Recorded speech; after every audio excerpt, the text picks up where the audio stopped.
1000 வருடங்களுக்கு ஏறக்குறைய முன்னாடி தோன்றியவர் தான் தமிழகத்தில் இருந்த ஒரு பெரிய கவிஞர், கவி சக்கரவர்த்தி கம்பன் என்று பெயர். இவர் ராமாயணத்தை 10,348 பாடல்களாக எழுதி அதை தொகுத்து ரொம்ப ஆச்சரியமா எடுத்துட்டு ஸ்ரீரங்கத்துக்கு போனார், அரங்கேற்றினார். அந்த ஸ்ரீரங்கத்துல இருந்த வைஷ்ணவ அத்தனை பேரும் வந்து கேட்டா.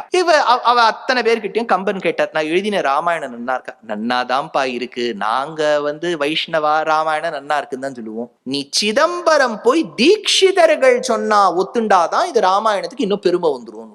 சரி, இவர் பாவம் ஓலையெல்லாம் எடுத்துண்டு ஸ்ரீரங்கத்திலேயே சிதம்பரத்துக்கு போனார். இவா என்ன சொல்லிவிட்டா, கிளம்பும் போது 3000 தீட்சிதர்களும் ஒத்துக்கணும்னு. இவர் மத்தியான வேளையில 12 மணிக்கு ஒருத்தராத்துக்கு போனார். அங்க ஒரு தீட்சிதர் ரொம்ப ஆசையா ஆத்துக்குள்ள கூட்டுட்டு மிளகோரை, இன்னைக்கும் நீங்க சிதம்பரம் போனேன்னா மிளகு சாதம் அவ்வளவு பிரசித்தம், தொட்டுக்கிறதுக்கு ஒரு கத்திரிக்காய் கொத்து மாதிரி ஒண்ணு பண்ணுவா, அது ரொம்ப நன்னார். எல்லாம் நன்னா விருந்தோம் எல்லாம் பண்ண உடனே கம்பன் சொன்னார், நான் ஸ்ரீரங்கத்திலேருந்து வரேன், அங்க இருக்க வைஷ்ணவாள்லாம் சொல்லிட்டா 3000 தீட்சிதர்களும் திருசஹஸ்ரம் 3000 பேர் ஒன்னா சேர்ந்து என் ராமாயணத்தை ஒத்துண்டாதான் இதுக்கு பிராதானியம் வரும். அதுக்கு அந்த தீட்சிதர் சொன்னார், என் வாழ்நாள்ல நாங்க 3000 பேர் ஒன்னா சேர்ந்ததே கிடையாது, நீர் என்ன 3000 பேர் ஒன்னா சேரணுங்கிறீர்? இல்லையே, அவ சொல்லி அமிச்சாலே அதெல்லாம் நடக்காத காரியம் அப்பான்னு சொல்லிட்டார். ரொம்ப கம்பருக்கு வருத்தம்.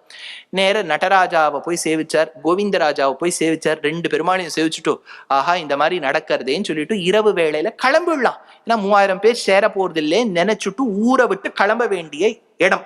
அப்போ ஒரு ஸ்மசான பூமி வழியா போயிட்டு இருக்கார். ஸ்மசான பூமியில பார்த்தா ஒரே கலகல கூட்டம். மத்தியானம் கத்திரிக்காய் கொத்தும் மிளகோரையும் கொடுத்த அந்த தீட்சிதர் அங்க இருக்கார். அவர் இவரை பார்த்துட்டு, என்னையா வீட்டுக்கு தான் வந்தீர்னு பார்த்தா ஸ்மசான பூமிக்கும் துரத்தின்னு வந்துட்டீர். இல்ல சுவாமி, நான் இந்த வழியா போயிட்டு இருந்தேன், இவ்வளவு பேர் நீங்க திரண்டு இருக்கே. ஆமா, நாங்க 3000 பேரும் திரண்டு இருக்கோம். இப்ப கம்பர் பார்த்தார், ஐயோ நீ தானே மத்தியானம் வரமாட்டேன்னு சொன்னீர், எங்களுக்கே தெரியாதுப்பா 3000 பேர் வந்துட்டோம், எதுக்கு வந்தீர்னு கேட்டார். இல்ல, எங்களுக்கு தெரிஞ்ச தீட்சிதர் குடும்பத்துல ஒரு குழந்தையை ஒரு பாம்பு தீண்டி விட்டது, இந்த ஊர்ல இருக்கக்கூடிய வைத்தியாலெல்லாம் கூட்டு கேட்டோம், ஏதாவது ஒரு மூலிகை கொடுத்து சரிப்படுத்தலாமான்னு. இது ரொம்ப கொடூரமான பாம்பு, இதனுடைய விஷயம் ஏறி எடுத்துனா எது பண்ணியும் திருந்தாதுன்னு அவ சொல்லிவிட்டா.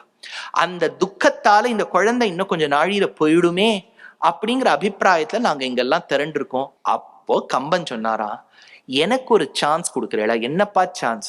அடியேன் எழுதின ராமாயணத்தில் யுத்த காண்டத்தில் ராமரும் லக்ஷ்மணரும் நாகத்தால பத்தனராய நாகபாஷ படலம் சொல்லும் போது கருடன் அந்த இடத்துக்கு வந்தார். அந்த கருடன் வந்து ராமலக்ஷ்மணால மீட்கக்கூடிய பாடலை நீங்க அனுமதி கொடுத்தா நான் சேவிக்கலாமான்னார். சேவிச்சாராம். சேவிச்ச மாத்திரத்திலேயே அந்த குழந்தைக்கு கொஞ்சம் புத்துணர்ச்சி ஏற்பட்டு வந்ததனால் இது கால சர்ப்ப தோஷத்துக்கு இந்த பாடலை ரொம்ப வசத்தியா சொல்லுவா.